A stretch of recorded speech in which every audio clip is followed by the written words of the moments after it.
क्या कभी ऐसा हो सकता है किसी मृत व्यक्ति का इंश्योरेंस निकाला जाए और वो क्लेम भी पास हो जाए?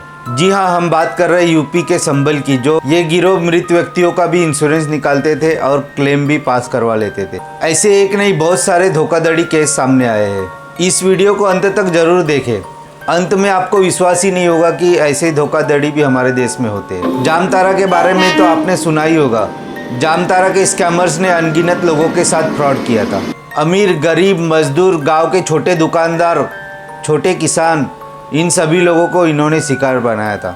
जामतारा के बारे में सारी जानकारी इस वीडियो में दी है।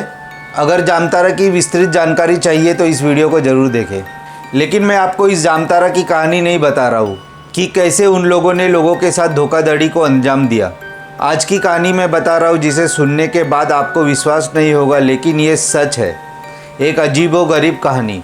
नमस्कार दोस्तों, आज हम बात करेंगे उत्तर प्रदेश के संभल की, जहां पर बहुत बड़ा बीमा धोखाधड़ी रैकेट सामने आया है, जिसने देश के 12 राज्यों में पैर पसारे थे और 100 करोड़ से भी अधिक हेराफेरी को अंजाम दिया है। यह मामला न केवल वित्तीय धोखाधड़ी का है, बल्कि इसमें हत्याएं और फर्जीवाड़े का एक जाल भी शामिल है। बात इसी साल 2025 जनवरी की है। उस रात ठंड थी, कोहरा था, तो संभल की एडिशनल एसपी अनुकृति शर्मा अपने टीम के साथ गश्त पर थी। वो अपनी गाड़ी में जा रही थी। वहाँ पर कोहरा था। इस कोहरे की वजह से अमूमन गाड़ियाँ एक के पीछे एक चलती है पार्किंग सिग्नल देते हुए, ताकि कोई एक्सीडेंट न हो। तो अनुकृति शर्मा और उनकी टीम पुलिस की गाड़ी से जा रही थी। तभी अचानक एक कार उनकी गाड़ी को ओवरटेक करके स्पीड में आगे जाती है। अब जनरली कोहरे में गाड़ी कोई ओवरटेक नहीं करता है। अमूमन कोहरे में इतनी रफ्तार से गाड़ी कोई नहीं चलाता है। ये देखकर अनुकृति शर्मा को शक हुआ और उन्होंने फ़ौरन वायरलेस पर मैसेज भेजा, आगे एक नाका है तो बैरिकेड लगाकर उस गाड़ी को रोका जाए और चेक करो कि उस गाड़ी में कौन है।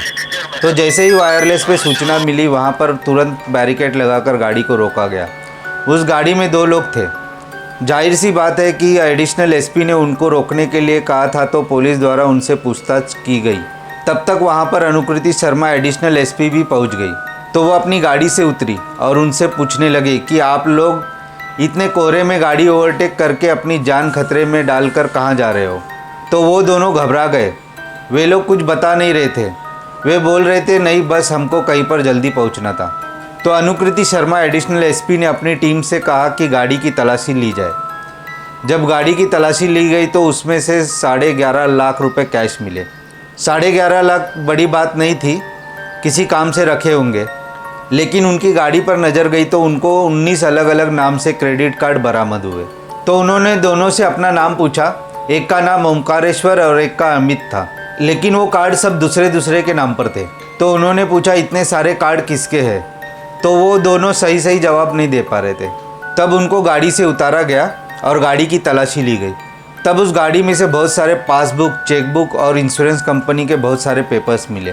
तभी पुलिस ने पूछा कि तुम लोग कौन हो? तब उन दोनों ने बताया कि हम बीमा कंपनी से है, ये सब हमारा काम है। पुलिस वालों को भी कुछ समझ में नहीं आ रहा था ये क्या है। तभी उन लोगों ने देखा कि गाड़ी में बहुत सारे मोबाइल रखे हुए हैं। तभी उनमें से एक पुलिस ने मोबाइल को ओपन करके गैलरी में चेक किया। तब उसके होश उड़ गए। गैलरी में कम से कम 1 लाख फ़ोटो थे, लेकिन वो फ़ोटो उनके नहीं थे। वो फ़ोटो बहुत ही आम लोगों के थे, जिनकी तस्वीर को देखकर लग रहा था कि वे बहुत ही गरीब लोगों के थे।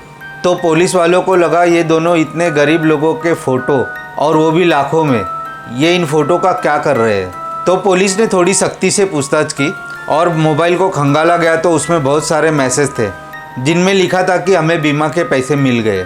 ये सब देखकर और 11 क्रेडिट कार्ड, इतने सारे चेकबुक, इनका इतने कोहरे में रफ्तार से गाड़ी चलाना, ये सब बातें अनुकृति शर्मा एडिशनल एसपी के दिमाग में घूमने लगी और उन्हें लगा कि कुछ तो गड़बड़ है।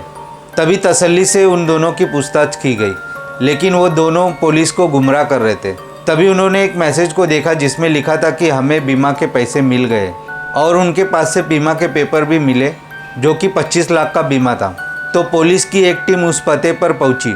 जब पुलिस पते पर पहुंची तब पता चला कि जिसके घर वो टीम गई थी उसका नाम प्रियंका था और वो बीमा की नॉमिनी थी। तब पुलिस को पता चला कि उसका एक पति था दिनेश, जिसको कैंसर था, जो बिल्कुल लास्ट स्टेज का था, जिसको 2023 दिसंबर में कैंसर हुआ था। इलाज चल रहा था। 2024 जनवरी में कुछ लोग उनके घर पहुंचते हैं और वो प्रियंका से बोलते हैं कि आपके पति के इलाज में बहुत खर्चा हो रहा है। इस खर्चे को पूरा करने के लिए हम लोग दिनेश का बीमा करवाते हैं। वो बेचारी वैसे ही उनकी परिस्थिति खराब हो चुकी थी तो उसने उन लोगों को हाँ कर दी और दिनेश के नाम से बीमा निकाला गया और प्रियंका को नॉमिनी रखा गया। लेकिन साथ ही साथ प्रियंका के चेकबुक पर सिग्नेचर करवा लिया गया और ओरिजिनल पैन कार्ड, आधार कार्ड उनके पास से ले लिया गया और कुछ डॉक्यूमेंट भी साइन करवा लिए। उन्होंने कहा कि आपको बीमा के पैसे मिलते रहेंगे। लेकिन 2 महीने में ही प्रियंका के पति की कैंसर की वजह से मृत्यु हो गई। प्रियंका के पति की मृत्यु के बाद वे लोग फिर आए और उन्होंने कहा कि आपको 25 लाख मिलेंगे।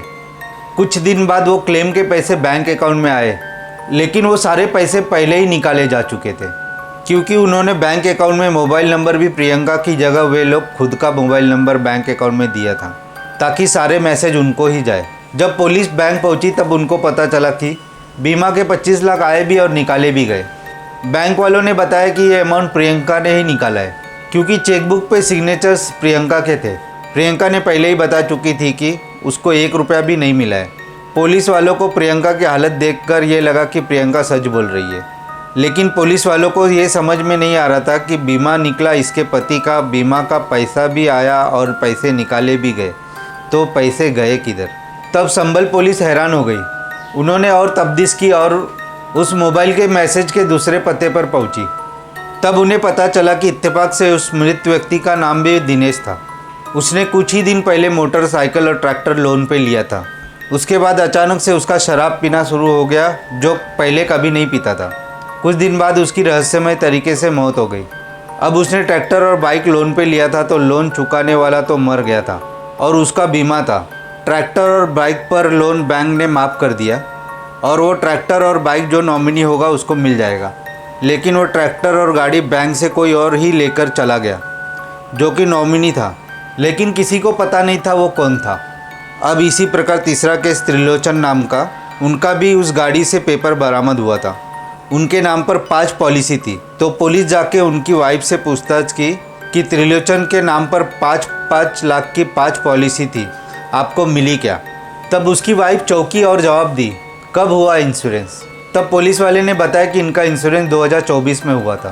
तब घर वालों ने फिर से पूछा कि तारीख ठीक से देखिए, क्योंकि त्रिलोचन जी की मौत दिसंबर 2023 में हो चुकी है कैंसर की वजह से, और उन्होंने डेथ सर्टिफिकेट भी बताया। तब पुलिस वाले भी हैरान हो गए।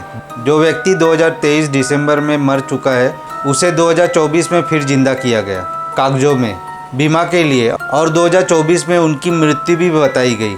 लेकिन इस बार डेथ सर्टिफिकेट में मृत्यु का कारण दिल का दौरा पड़ने से बताया गया था। तो ऐसा करते करते संभल पुलिस ने जब तफ्तीश की तो इतने सारे केस सामने आए कि पुलिस वाले भी खुद हैरान रह गए कि ये क्या हो रहा है। जामतारा तो इस स्कैम के आगे कुछ भी नहीं है। अब तक पुलिस ने इस धोखाधड़ी के मामले में 51 लोगों को अरेस्ट किया है, लेकिन कहानी यहाँ ख़त्म नहीं हुई, यहाँ से शुरू हुई। इस गिरोह के सदस्य अक्सर उन युवाओं को निशाना बनाते थे जो आर्थिक रूप से कमज़ोर होते थे या उनकी कोई संतान नहीं होती थी। वे इन युवकों के नाम पर बड़ी बड़ी जीवन बीमा पॉलिसी खरीदते थे और कुछ समय बाद उनकी हत्या कर देते थे। इन हत्याओं को जानबूझकर सड़क दुर्घटना का रूप दिया जाता था ताकि बीमा कंपनियों को आसानी से धोखा दिया जा सके, और हत्या के बाद फर्जी दस्तावेज बनाकर उनकी बीमा राशि प्राप्त कर ली जाती थी। इस गिरोह ने कुछ ऐसे लोगों को भी निशाना बनाया जो पहले से ही किसी गंभीर बीमारी जैसे कैंसर से पीड़ित थे या जिनकी हाल में ही मृत्यु हुई हो।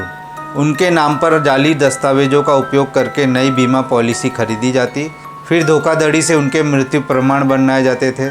मौजूदा प्रमाण पत्रों में हेरफेर किया जाता था ताकि बीमा राशि को हड़पा जा सके। ये सिर्फ जीवन बीमा ही नहीं, यह गिरोह स्वास्थ्य पॉलिसी में भी सेंध लगाता था। वे फर्जी मेडिकल रिपोर्ट और दस्तावेज बनाकर स्वास्थ्य कंपनियों से इलाज के नाम पर पैसे ऐंठते थे, जबकि वास्तव में कोई इलाज ही नहीं होता था। इस पूरे खेल में फर्जी Aadhaar card, PAN card, voter ID, bank passbook और मृत्यु प्रमाण पत्र मुख्य हथियार थे। पुलिस ने जांच में पाया कि इस्तेमाल किए गए 29 मृत्यु प्रमाण पत्र पूरी तरह से जाली थे और कई मृत्यु पत्र में छेड़खानी की गई थी। शुरुआत में ऐसा लगा कि यह संभल का स्थानीय मामला है, लेकिन जांच जैसे जैसे आगे बढ़ी वैसे वैसे पता चला कि यह पूरे राज्य में फैला हुआ है।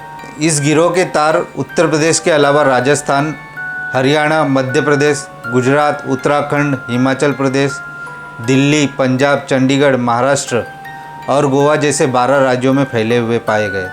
यह गिरोह बड़े पैमाने पर संगठित था संभल पुलिस ने इस धोखाधड़ी के मामले में 51 लोगों की गिरफ्तारी की है।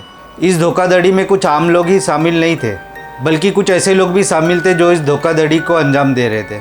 कुछ आशा कार्यकर्ता इस गिरोह का हिस्सा थी, जो दूर दराज के इलाकों में कमज़ोर लोगों की जानकारी उपलब्ध कराती थी।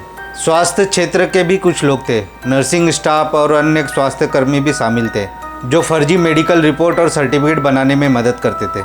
कुछ बैंक कर्मचारी और बीमा एजेंट भी इस रैकेट का हिस्सा थे, जो पॉलिसी लेने और दावा करने की प्रक्रिया को आसान बनाते थे। इस गिरोह के पास अपने खुद के विशेषज्ञ थे, जो उच्च गुणवत्ता वाले जाली दस्तावेज तैयार करते थे। इस मामले की गंभीरता को देखकर ईडी ने भी इसमें दखल दिया है। ईडी ने इस मामले से जुड़े सारे दस्तावेज पुलिस से मांगे हैं, क्योंकि इस धोखाधड़ी में मनी लॉन्ड्रिंग भी शामिल हो सकता है। ईडी के जांच से इस धोखाधड़ी के मामले में और भी खुलासे होने की उम्मीद है। इस मामले में पुलिस की जांच अभी जारी है और उन्हें उम्मीद है कि और भी गिरफ्तारियां हो सकती है। इस रैकेट के पर्दाफाश से बीमा कंपनियों को भी सतर्क रहने के लिए कहा गया है। यह मामला दर्शाता है कि अपराधी धोखाधड़ी के लिए नए नए क्रूर तरीके अपना रहे हैं और पुलिस की सतर्कता ही ऐसे बड़े घोटालों को उजागर कर सकती है। ऐसी धोखाधड़ी हमारे आसपास भी होती होगी, तो सावधान रहे, सतर्क रहे।